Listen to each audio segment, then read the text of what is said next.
Aujourd'hui, je vous amène avec moi au Salon du livre de Montréal pour y rencontrer une auteure au parcours plutôt atypique.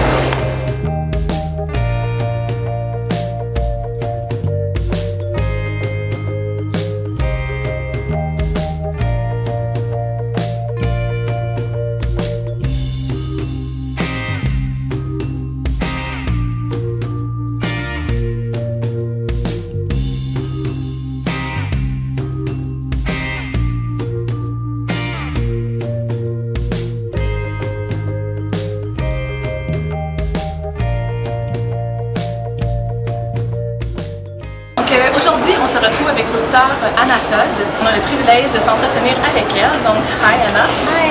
It's nice to meet you. You too, thank you. Yes, so Landon is in the same universe as After, but it's not the same characters, of course. So Landon is in After as Tessa's best friend. He moves to New York City, and then, well, I can't say a ton about it because it's a lot of like spoilers and things, but it's all from a male point of view, and it's kind of about a guy who is the nice guy. He's like always helping everyone else but not himself, so he keeps getting taken advantage of, and he meets this older woman who is very mysterious and hiding a lot of things from him, but he can't help but like just be so attracted to her, and the rest is a spoiler. Like, I can't really say anything about it. My books, the whole thing, like. Donc, Anna Todd vient de lancer un nouveau livre qui s'intitule Landon. Landon se passe dans le même univers que les livres qu'on a connus par le passé, donc After et Before. Right? C'est le même univers, c'est le meilleur ami de Tessa qui se retrouve à l'école, et puis c'est un garçon très gentil, très ouvert, généreux, et puis il rencontre cette femme mystérieuse qui le charme totalement.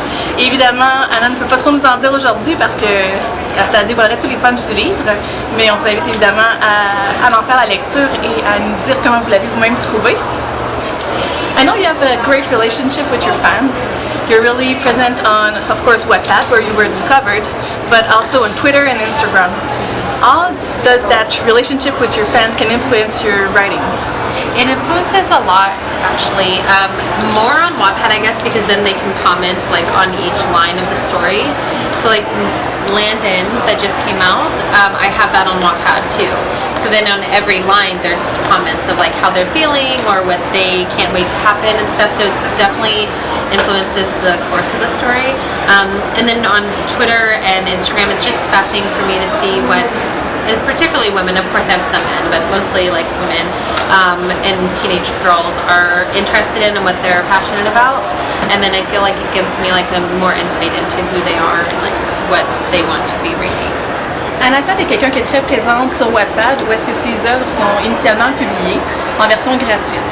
Les gens sont invités justement à pouvoir commenter sur chaque chapitre qui va être publié.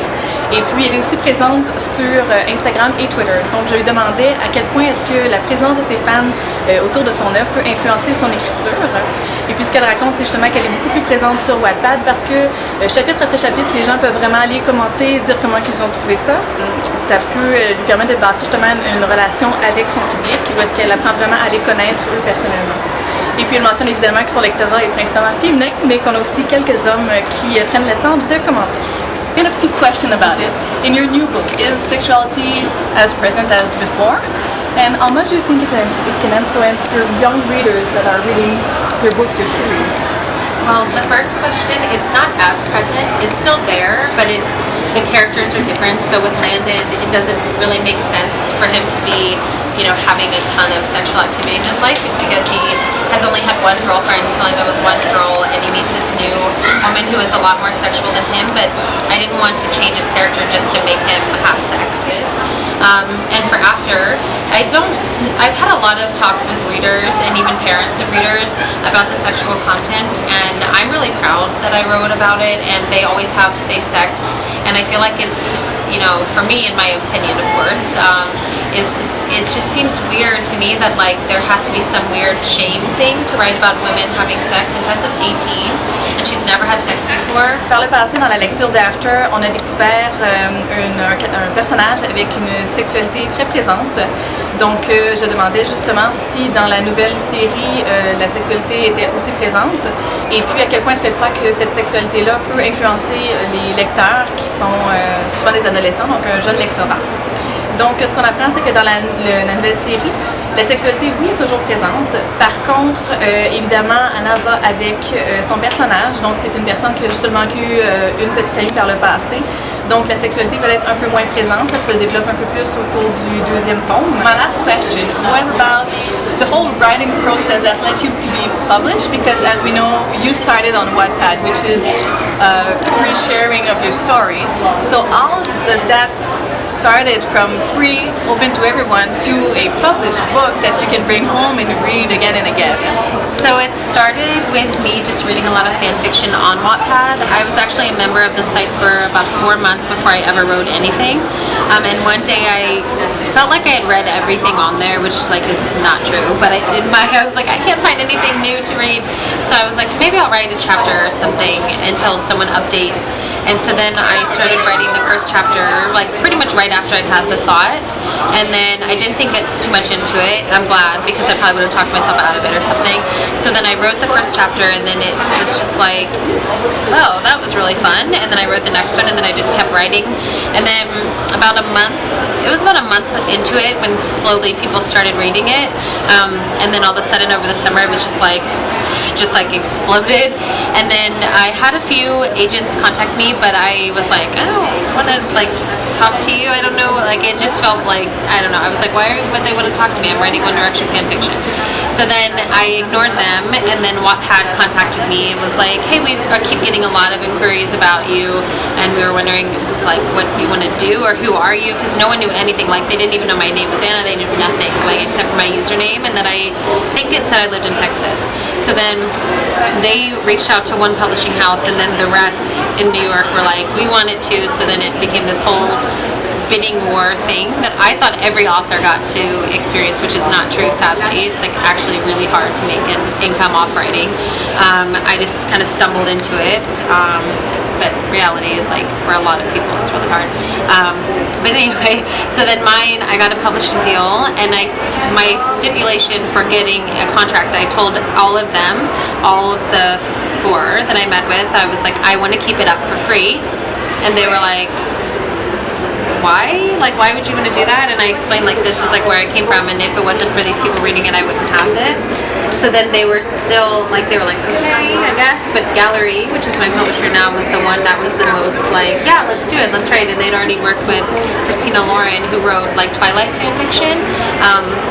So they were open to that, and then we kept it up, and then it still sold so many. So I'm like, well, I don't know what I did right, but I'm happy I did it. Donc, l'œuvre a commencé en étant gratuite sur Wattpad. Ma question était comment est-ce que tout ceci a pu mener à l'apparition physique là, du livre After.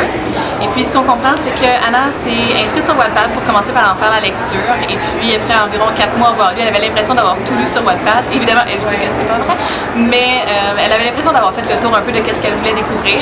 Donc, dans l'attente de chapitres à venir des œuvres qu'elle suivait, elle s'est dit, bon, pourquoi pas, moi aussi, je vais essayer d'écrire. Elle a donc publié un premier chapitre et a continué comme ça en se disant, ah, ben c'est le fun, pourquoi pas continuer. Donc, elle a continué à publier et ainsi de suite. Et puis, après un mois environ, là, ça a commencé à exploser. Donc, au courant de l'été, il y a eu une grosse explosion au niveau du lecteur. Il y a des éditeurs qui l'ont approchée pour pouvoir publier son œuvre. Plutôt incertaine dans la procédure à suivre. Elle a simplement continué à écrire en laissant tout ça de côté. Et puis Wattpad directement l'a contacté pour l'informer qu'il recevait plusieurs offres d'éditeurs pour publier son œuvre.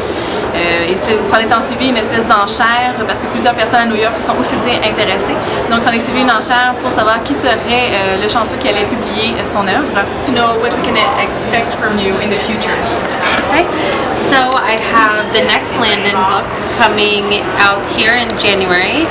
And then I have a book called The Spring Girls that is a modern retelling of Little Women, the classic novel, but it's set in modern day times. And then I have another romance that is secret. I'm not allowed to talk about it yet, but it's about, well, I can talk a little, like, tiny bit, but it's about a soldier who has, like, severe PTSD.